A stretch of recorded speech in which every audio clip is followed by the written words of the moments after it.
Um acidente misterioso no Novo México. Um disco voador foi encontrado e está em poder do exército. Hoje o governo norte-americano insiste. Não houve discos voadores em Roswell em 1947, dando o caso sobre o acidente por encerrado. Mas alguns norte-americanos acham que o governo não está dizendo tudo o que sabe sobre OVNIs. Surgem dezenas de testemunhas. Isso não veio da Terra. Centenas de documentos ultra-secretos. Em diversas páginas só dá para ler 8 palavras. O resto está riscado de preto. Uma prova potencialmente condenatória não apenas de um incidente extraterrestre, mas de uma possível farsa do governo que dura 6 décadas. Estava ali, sem dúvida nenhuma. Eu lembro que me deu calafrios na espinha. Conspirações. Mistério em Roswell.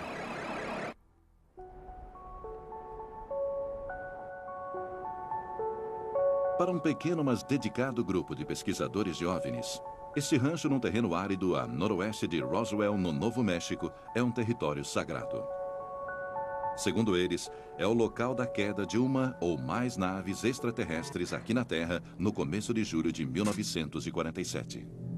Eu acho que houve uma possível colisão no ar que resultou em uma nave explodindo de um lado com muitos destroços espalhados e a outra nave caindo quase intacta.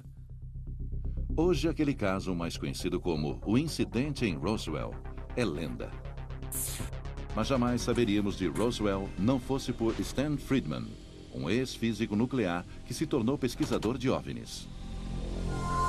Depois de passar quase 30 anos investigando o incidente, caçando dezenas de testemunhas-chave e analisando documentos ultra-secretos, Friedman está convencido de que o governo norte-americano tenha encoberto a queda do OVNI.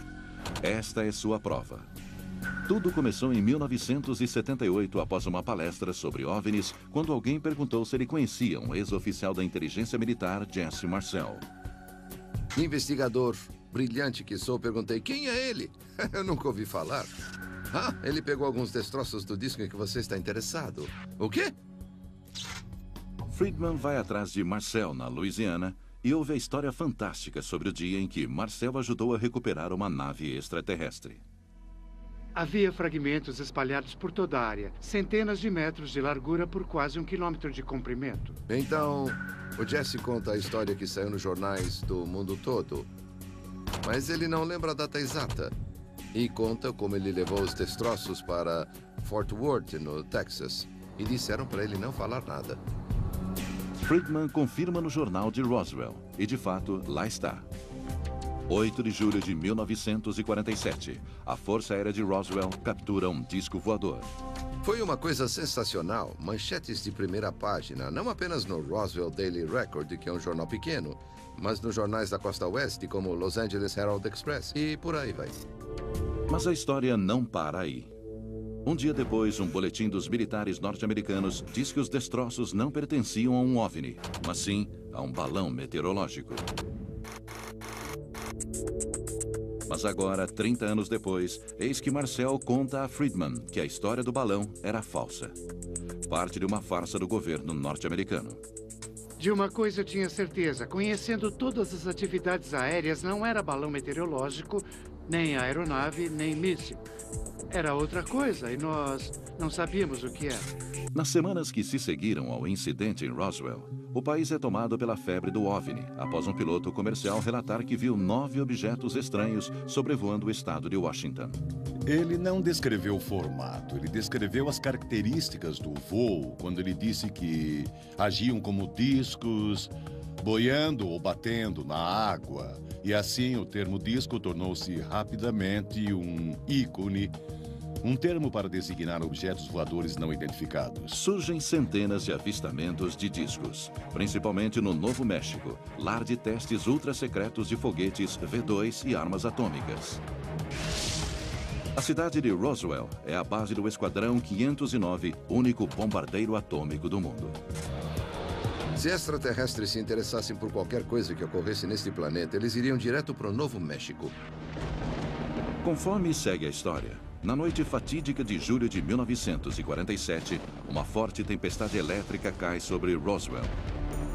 No deserto, o rancheiro Mac Brazel dorme em sua pequena cabana. Houve uma grande tempestade elétrica. E ele ouviu o que pensou ser uma explosão, pois não parecia um trovão. Na manhã seguinte, Brazel vai examinar os animais e nota que eles não cruzavam o pasto. Ele foi olhar de perto e se deparou com destroços dispersos por uma extensa área. Ele encontra uma quantidade enorme de um material estranho, cobrindo uma área de centenas de metros de largura por quase 1 quilômetro de comprimento. Era um material estranho, leve, mas incrivelmente resistente. Brazel levou alguns pedaços até o rancho vizinho. Uma espécie de lata, um plástico bem leve. Brazel cita outros destroços, itens cobertos com uma escrita estranha. Ele conta que a escrita não era como a japonesa. Estava mais, eu imagino, para hieróglifos ou algo desse tipo. O material mais estranho lembrava uma folha de alumínio incrivelmente maleável. Se a gente pegasse e dobrasse, ela desdobrava. E se dobrássemos várias vezes, ela desdobrava mesmo assim. E não partia. Brazel levou alguns dos destroços para um barracão. Alguns dias depois, ele foi até a cidade vizinha de Carona para fazer a compra semanal e comenta sobre os destroços estranhos. Ele contou sobre o que tinha achado e as pessoas de lá tinham ouvido sobre as histórias dos discos voadores através do rádio e dos jornais. Todos sugeriram a ele: olha, você tem que ir a Roswell. Vá até a delegacia com os destroços. Brazel foi para Roswell para informar sobre o acidente ao xerife. Enquanto lá estava, ele fala ao telefone com Frank Joyce, um radialista e repórter local. Ele começou a falar coisas que não deviam ser deste mundo. Eu pensei, talvez seja uma fraude. Durante a conversa, Joyce diz que Brazel contou ter encontrado corpos nos destroços. E uma coisa que ele mencionou ao telefone foi o cheiro horrível que saía daqueles corpos. Pensando que Brazel pudesse ser louco, Joyce tenta desligar. Eu o aconselhei a ir até a Força Aérea Norte-Americana, pois como voavam, deveriam saber o que fazer com qualquer coisa que voasse. Brazel ligou para a base do exército de Roswell. O major Jesse Marcel atendeu o telefone. Marcel relatou a ligação ao seu oficial comandante, que ordenou a ele e a um oficial da contra-espionagem que investigassem. Ele falou: vá com ele, porque o rancheiro disse que havia muita coisa por lá e o que ele disse não é nada comum. No rancho, Marcel também ficou confuso com os destroços. Ele juntou tudo e voltou para Roswell. Ele estava tão eufórico com o potencial da descoberta que parou em casa, já passava da meia-noite, e acordou a esposa e o filho de 11 anos, Jesse Jr. Ele disse assim: isso são pedaços do que deve ser um disco voador. Jesse Marcel Jr. é médico e coronel da reserva norte-americana. Ele acaba de voltar do Iraque. Ele está escrevendo um manuscrito chamado Roswell, Aconteceu Mesmo. Embora tenha acontecido há muitos anos, ele ainda se lembra nitidamente do que seu pai lhe mostrou naquela noite. Eu peguei o material e percebi que ele tinha uma natureza muito estranha. Era muito leve. Eu não tentei dobrar nem partir, mas eu olhei para aquilo e fiquei intrigado com o que seria. O pai de Marcel seguiu para a base para informar sua descoberta a seus superiores. Na manhã seguinte, o comandante da base ordena ao seu porta-voz que redigisse uma nota à imprensa sobre o incidente. Ele disse exatamente o que queria na nota à imprensa. A ideia central é que estávamos de posse de um disco voador e que estava sendo levado para Fort Worth para ser entregue ao general Rod Rainey, à frente do 8º Comando da Força Aérea. O porta-voz entrega a nota à mídia local, inclusive ao repórter da rádio local, Frank Joyce. Eu dei uma olhada e na hora já sabia o que era. Eu disse: Walter, eu mandei esse homem para você. Eu sei da história. Eu aconselho a não publicá-la. E ele retrucou dizendo: tudo bem, o velho. O comandante disse: vá em frente, pode publicar a história. A história chega às ondas de rádio, criando uma sensação instantânea. Manchete da edição de 8 de julho de 1947. A Força Aérea anuncia que foi encontrado um disco voador que está agora em poder do Exército. E rapidamente tem início uma aparente farsa do governo. Notícias da queda misteriosa de um disco voltaram os olhos do mundo para Roswell, no Novo México. A base do exército em Roswell foi tomada por ligações da imprensa. Era muito bom para ser verdade. Não dava para acreditar que uma história como aquela fosse realmente autêntica. Mas durante os primeiros informes chocantes, veio uma saraivada de atenção dos militares, envio de cargas estranhas para as outras bases e medo. Para pessoas como o Major Jesse Marcel, era o começo de uma conspiração para encobrir o que realmente aconteceu em Roswell. Marcel recebeu ordens para escoltar os destroços. Primeiro para a base do exército em Fort Worth, no Texas, e depois para a base aérea Wright, em Ohio. Porque a base aérea Wright era para onde o equipamento inimigo capturado normalmente seguia. O Centro de Desenvolvimento Aéreo é lá, eles veem como as coisas são feitas. No hangar 84, na base do exército em Roswell, os destroços foram encaixotados e carregados em um avião B-29. Havia umas 6 ou 7 pessoas, todas passando pelo corredor. 2 delas não estavam carregando nada, elas faziam parte do grupo. Mas 3 ou 4 estavam carregando caixas de papelão cheias de material. Quando Jesse Marcel passou, o tenente Bob Shirky, subordinado ao supervisor de operações da base, vê de relance o que ele carrega. Na caixa havia um pedaço de canaleta de aço saindo do canto com marcas estranhas. É tudo o que eu posso dizer sobre isso.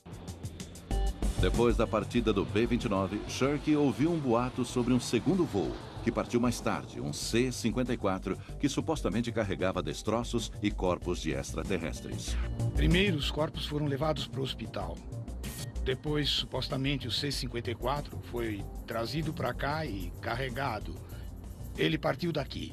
Na mesma hora, a funerária local em Roswell recebeu um telefonema estranho da base, perguntando sobre a disponibilidade de caixões infantis e técnicas de embalsamento para corpos deixados ao relento. Mais tarde, ele encontrou uma enfermeira em pânico na base que contou que testemunhara uma autópsia extraterrestre. Eu conheci a moça muito bem e ela disse, olha, Glenn, ela estava gritando, saia daqui, saia o mais rápido que puder, porque você vai se meter em encrenca.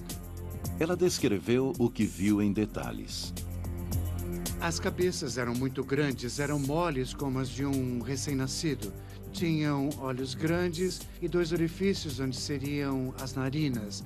A boca tinha apenas uns 3 centímetros com uma espécie de cartilagem embaixo do lábio. Não tinham lábios, apenas uma abertura.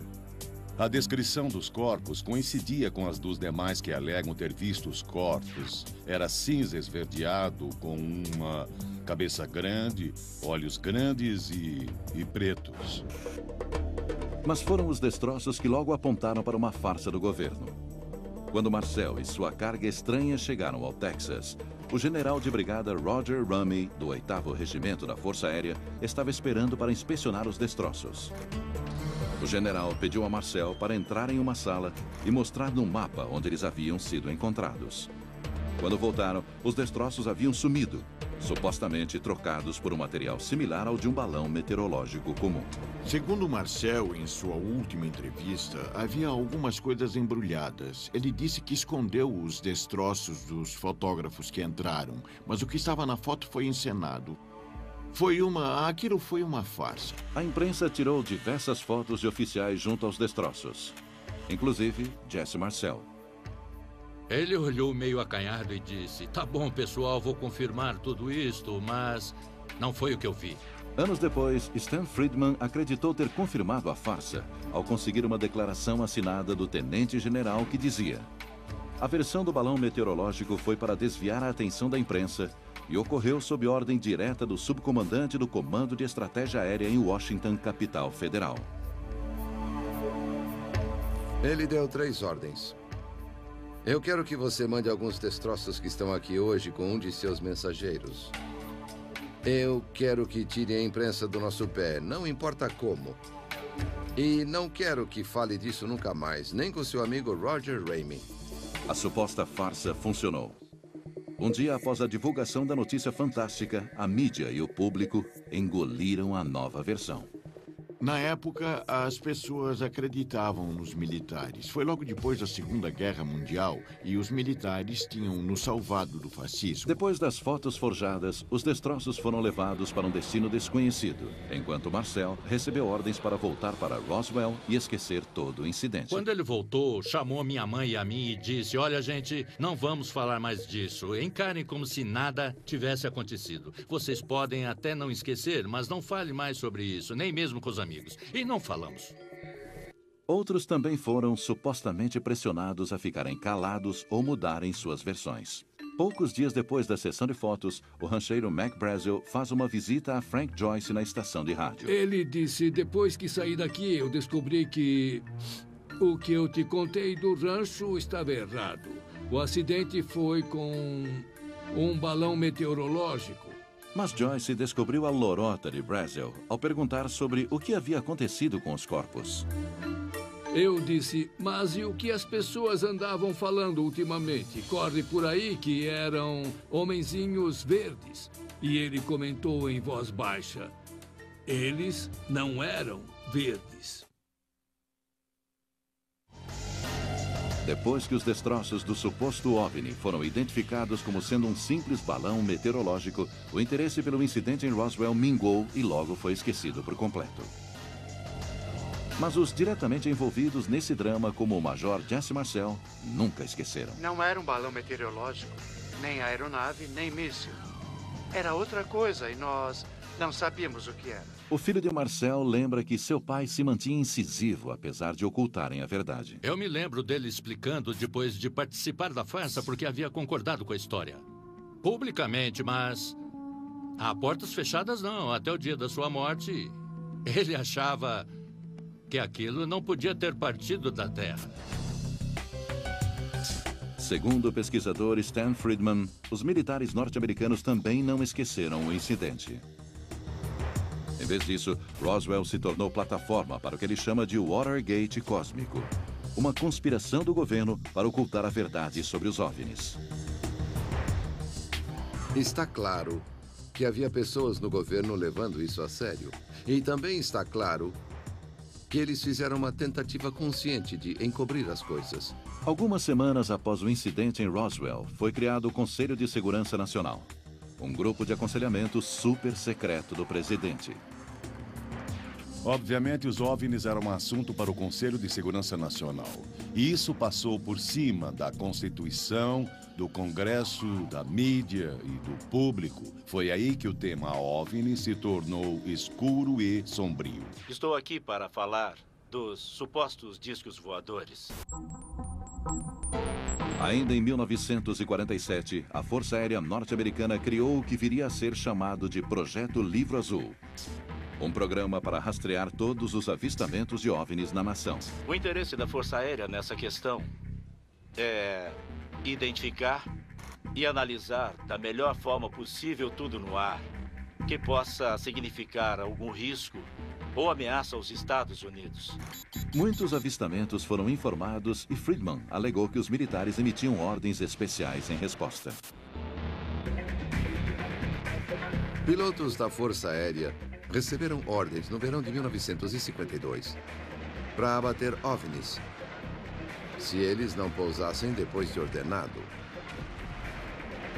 E temos o general Roger Ramey, na época general de divisão e um dos protagonistas na história de Roswell, dizendo: nós enviamos jatos atrás de discos centenas de vezes.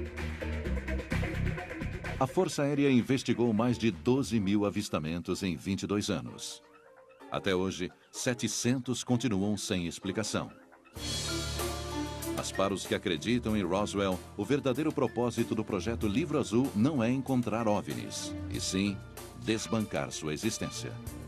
Conseguimos explicar os OVNIs como sendo fraudes, aeronave amiga identificada erroneamente, fenômenos meteorológicos ou eletrônicos, ou até mesmo distorções da luz. Tudo que foi relatado podia ser de algum modo explicado como o planeta Vênus, uma aeronave não identificada, satélites ou gases do pântano, o que desse para inventar. O Projeto Livro Azul foi arquivado em 1969, depois que a Força Aérea decidiu que os OVNIs não eram uma ameaça à segurança nacional. Mas segundo Jim Marrs, o governo nunca parou de pesquisá-los. Houve literalmente dezenas de documentos examinados pela CIA, pelos militares e por outros que mostraram que nos bastidores há um grande interesse no que são essas coisas, de onde vieram e o que pretendem. Ao longo dos anos, os pesquisadores de Roswell dizem que solicitaram ao governo que liberasse toda a informação, mas tiveram pouco sucesso. Fomos atrás da CIA. Queremos todo o material sobre OVNIs. Não temos nada sobre OVNIs. Tem sim? Não tem. Nós discutimos. Fomos aos tribunais e o juiz mandou fazer uma busca. Eles voltaram. Ah, meu Deus, achamos mais de 900 páginas de materiais sobre OVNIs. E disseram que não tinham. Mesmo quando documentos eram liberados, como essa declaração da Agência Nacional de Segurança, eles eram totalmente censurados. Finalmente conseguimos. O problema é que 80% estava apagado. Mas por que o governo esconderia o que sabe sobre OVNIs e principalmente sobre o incidente em Roswell? Friedman acredita que é porque os corpos dos extraterrestres estão escondidos em laboratórios secretos do governo e os destroços estão sendo estudados para avanços científicos. Como prova, ele aponta a aeronave revolucionária desenvolvida nas últimas 6 décadas. Eis nossa aeronave tripulada, o módulo de comando Apollo. E parece um disco voador. Laboratórios secretos, maravilhas da engenharia. Parece inacreditável, a menos que você acredite que realmente houve um acidente extraterrestre em Roswell. David Rudiak diz que tem uma prova disso. Essa fotografia de 1947. Essa é uma das 7 fotos conhecidas que foram tiradas no escritório do general Roger Ramey. A fotografia do dia em que os militares identificaram os destroços em Roswell como nada além de um balão meteorológico. Nela, Ramey está agachado do lado dos destroços, segurando um pedaço de papel aparentemente comum, até você olhar de perto. O verdadeiro achado está bem aqui no que Ramey tem na mão. Dá para ler à medida que aproximamos o que está escrito no papel. Usando um scanner digital para aproximar e aumentar o documento, Rudiak diz que consegue decifrar as palavras que provam que houve uma nave extraterrestre. Esta é uma acepção inédita da palavra disco. Os objetos voadores ou discos voadores. E o termo circulava havia menos de 2 semanas e assim, por exemplo, os jornais incluíam a palavra com frequência nas citações. Então, no mesmo parágrafo, um choque. A verdadeira chave dessa mensagem é esta palavra aqui, que o grupo inicial identificou como sendo a palavra vítimas. Rudiak continua a decifrar o parágrafo. Eles estavam com as vítimas. Eu acredito que eles iam mandá-las para o médico-chefe em Fort Worth. Eles iam despachá-las em um B-29 ou em um C-47. E ao se juntar tudo, Rudiak acredita que o documento seja uma bomba em potencial. Eles encontram um disco. Eles encontraram vítimas. Eles iam embarcar as vítimas para Wright Field, onde ficavam os laboratórios aeronáuticos da Força Aérea, que avaliariam o objeto caído e depois encobririam tudo. A ideia de uma nave extraterrestre se espalha por programas de TV, livros, filmes e até museus. E transforma a pacata cidade de Roswell, no Novo México, em um imã para o que há de bizarro. Mas quando o 50º aniversário do incidente de 1947 se aproxima, o debate sobre o que realmente aconteceu em Roswell se intensifica. Um crescente movimento de base, incluindo investigadores amadores, ativistas e curiosos, pressiona o governo atrás de respostas. O que conseguem é a evidência de que o governo realmente esconde um segredo que nem mesmo a épica Roswell suspeitava.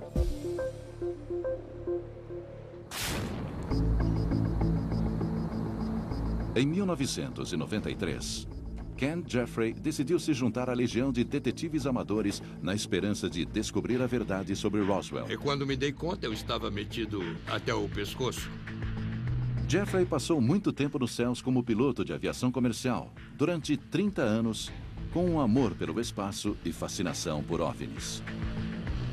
Para ele, Roswell é o marco zero para provar que OVNIs existem. Eu percebi que se esse incidente de fato tinha acontecido, valeria a pena ir atrás, pois seria a história do milênio. Jeffrey tem uma ligação especial com Roswell.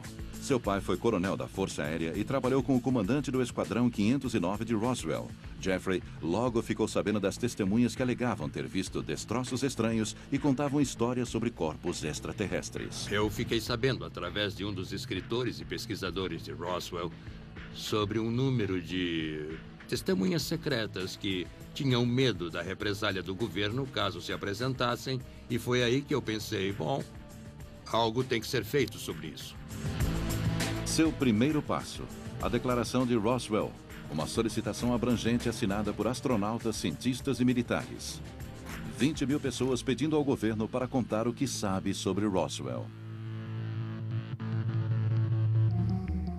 A declaração era um pedido não apenas para liberar qualquer informação sobre Roswell, mas para liberar qualquer informação que o governo possa ter referente a OVNIs ou a inteligência extraterrestre.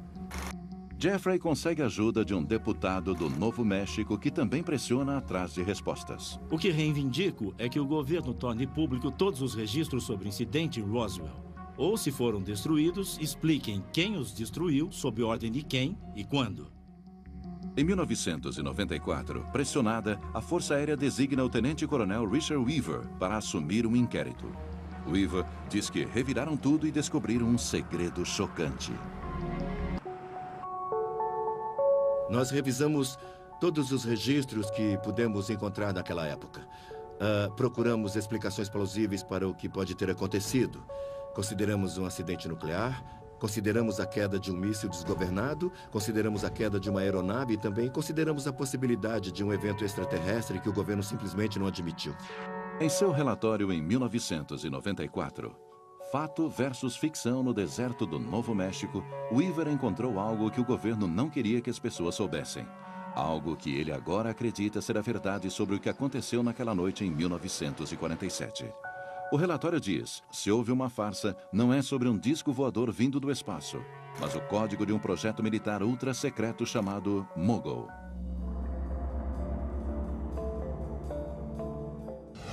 Mogul é um aparato enorme de balões e instrumentos medindo 180 metros.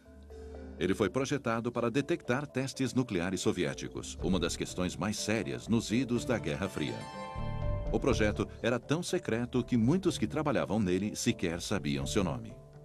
Ele foi quase tão secreto quanto o próprio Projeto Manhattan. Charles Moore, engenheiro do projeto Mogul em 1947, hoje é professor universitário aposentado.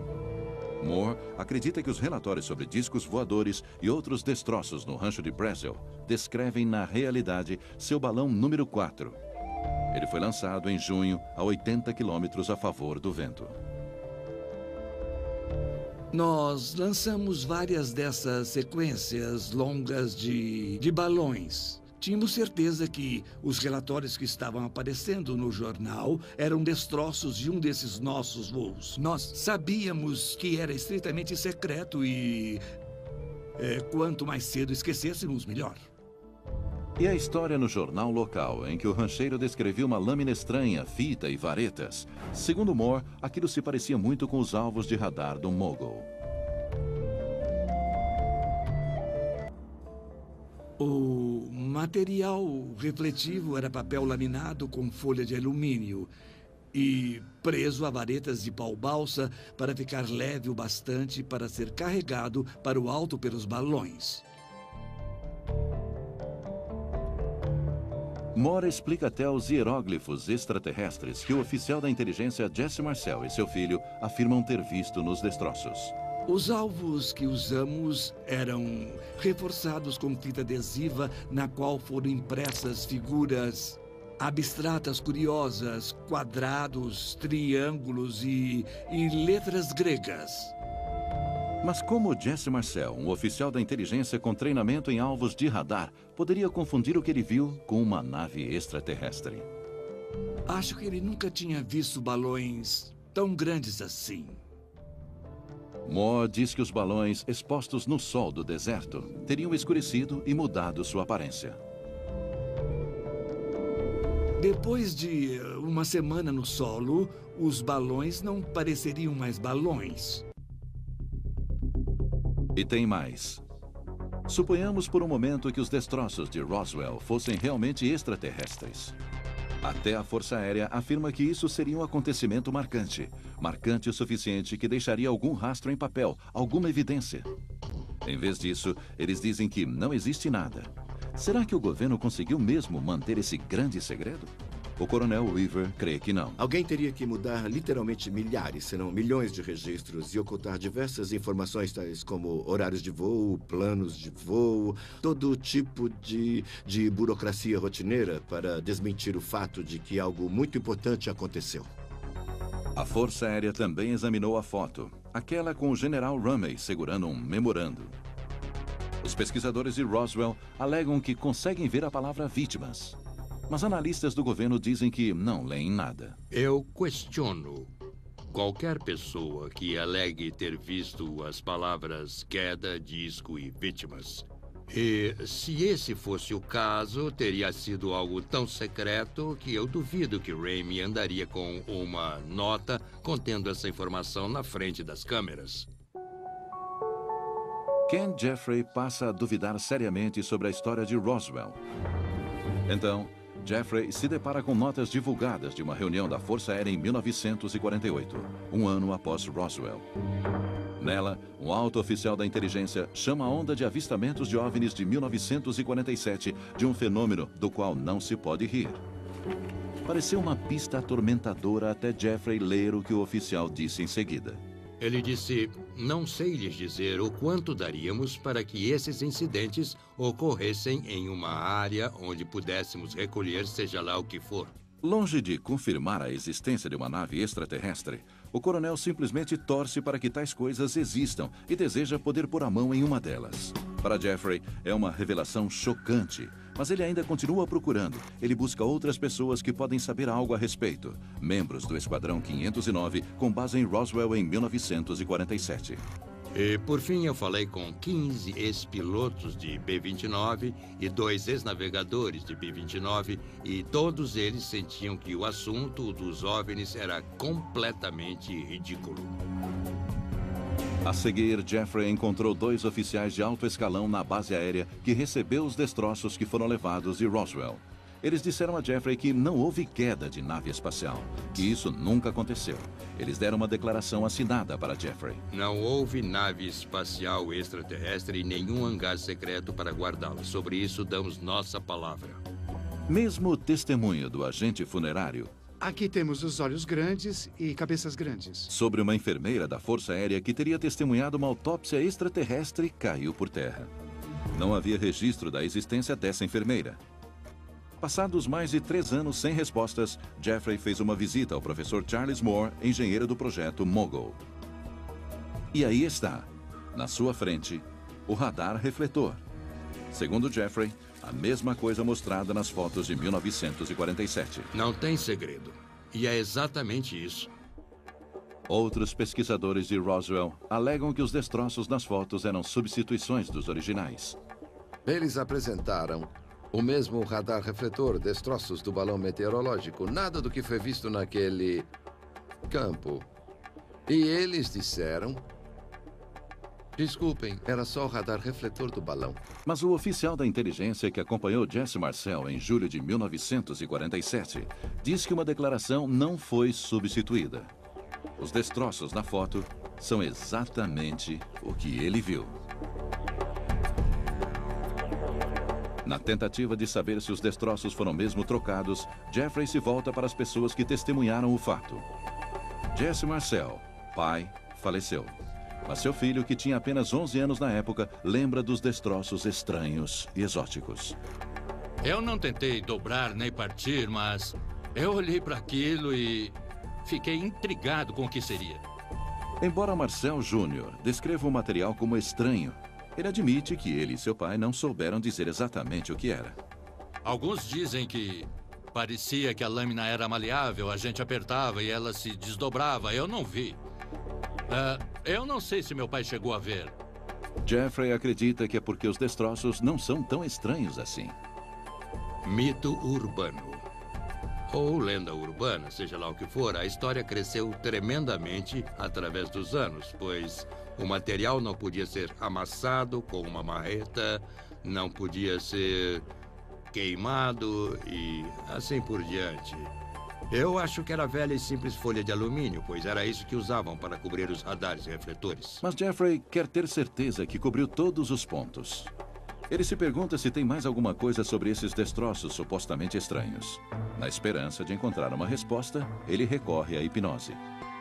Vou fazer mais uma coisa. Vou tocar seu pulso por um momento e... Ele quer usar a técnica do coronel Jesse Marcel Jr., que viu os destroços do acidente levado para casa por seu pai. Está bem.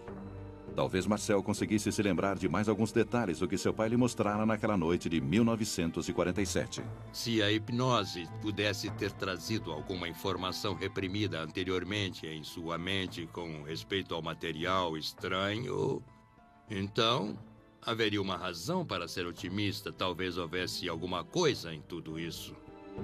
A hipnose é um fracasso. Marcel não apresenta nenhuma informação nova. Arranque na marra. Jesse só lembrava o que já lembrava conscientemente. Alguns pedaços de material laminado, um pouco de material plástico ou resina e uma vareta curta com algumas marcas incomuns. Isso só reforça a teoria de Jeffrey, que o que Jesse Marcel Jr. viu no chão de sua casa na cozinha em 1947 eram restos de um radar refletor do projeto Mogul. Para mim, esse foi um tiro de misericórdia no caso da queda do objeto.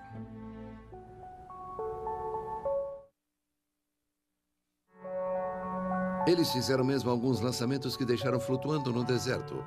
Isso não me parece tão secreto assim. Você não deixa coisas altamente secretas flutuando no deserto, onde os espiões inimigos podem vê-los. E o material básico usado no Mogul, como o papel se desdobrando, jamais seria confundido com uma nave extraterrestre. Você pode ir até o mercado comprar uma barra de chocolate e ela vir embrulhada no mesmo material do qual os radares são feitos. Ninguém ficaria impressionado com isso. E tem as famosas fotos. Jesse Marcel Jr. insiste que o material da foto não é o que ele viu. Não é a mesma coisa. De jeito nenhum. Os pesquisadores de Roswell dizem que há uma explicação. O governo trocou os destroços, e eles acreditam que também houve outras atitudes suspeitas. Jim Marrs aponta o relatório da comissão do Congresso em 1995. Eles não apresentaram nenhum documento declarando que era um disco ou que havia extraterrestres, mas eles descobriram sim que todos os registros de comunicação para dentro e para fora de Roswell entre 1947 e 48, de algum modo, foram perdidos ou destruídos. Em 1997, a Força Aérea libera outro relatório, este chamado Roswell, Caso Encerrado. Os oficiais da Força Aérea esperam que isso explique de uma vez por todas qualquer dúvida sobre os corpos extraterrestres.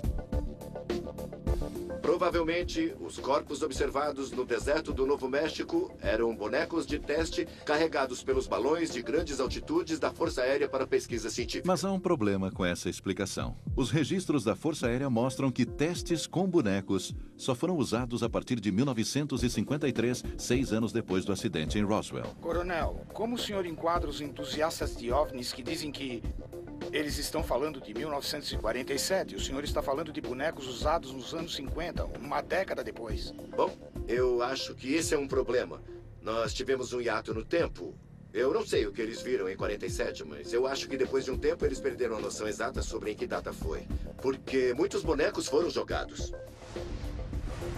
Depois da entrevista coletiva em 1997, o governo norte-americano encerra oficialmente o caso do incidente em Roswell.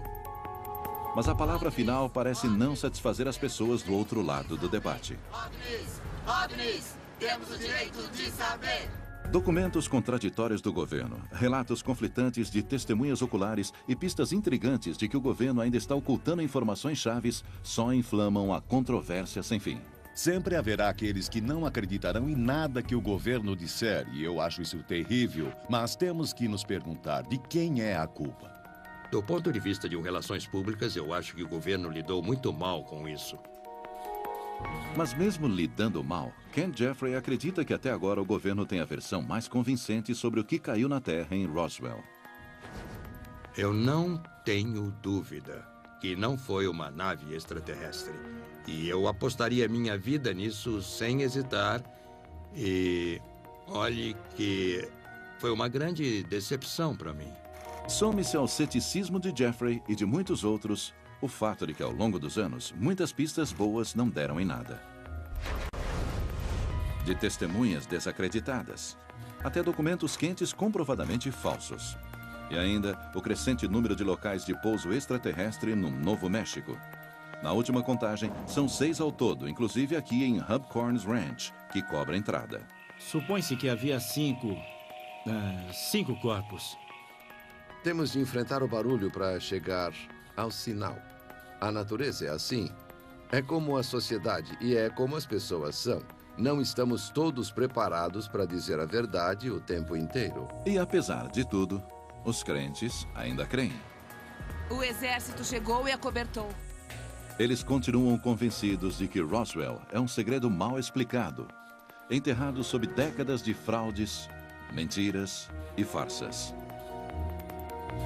Para Jim Marrs, a prova está em todas as pessoas que se apresentaram para dizer que testemunharam o incidente em primeira mão.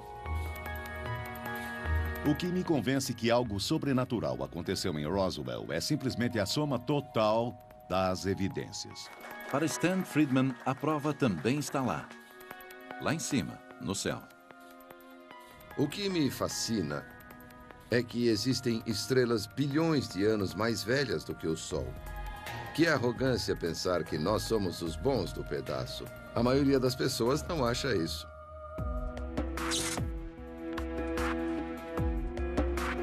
Hoje, muitos anos se passaram desde o incidente em Roswell. E a busca por provas se tornou uma corrida contra o tempo. Frank Joyce, uma das poucas testemunhas que restaram, está com 82 anos. 8 de julho de 1947, eu diria que é bem próximo do início. Joyce ainda guarda a cópia original do incidente em seu arquivo sobre Roswell para manter as lembranças vivas. A princípio, minha intenção era provar que isso saiu oficialmente no United Press Wire. Por um tempo, pensei que as pessoas pudessem achar que eu inventei tudo. Não inventei. Em dezembro de 2005, Walter Holt, o homem que escreveu a declaração original para a imprensa que deu início à notícia, faleceu. Sua filha, Julie Shuster, está entre as pessoas que acreditam que o governo dificulta intencionalmente a liberação de informações. Um dos comentários que fizeram foi: vamos esperar as testemunhas falecerem. Mas Walter Holt deixou para trás um legado. Em 1992, ele fundou o Museu Internacional de OVNIs de Roswell, junto com um agente funerário que afirma ter falado com a enfermeira que viu a autópsia do extraterrestre. Você é amigável? E o museu se tornou a meca dos crentes céticos. Acho que foi tudo uma fraude. E indecisos. Registrando mais de 2,5 milhões de visitantes desde sua abertura. Ele também se tornou fonte de pesquisadores com amostras sobre o incidente e o depoimento de testemunhas importantes. Muitas testemunhas fizeram declarações, escreveram tudo, deram entrevistas e contaram suas histórias. Fica a 320 quilômetros de qualquer lugar, Albuquerque, Amarillo, El Paso. Se elas vão até lá é porque querem. Logo, as pessoas estão interessadas. Os primeiros investigadores de Roswell estão envelhecendo, mas não parecem desanimados. Afinal, ainda há pistas novas a investigar. Ainda trabalho no caso e tem algumas pistas boas, que espero comprovar.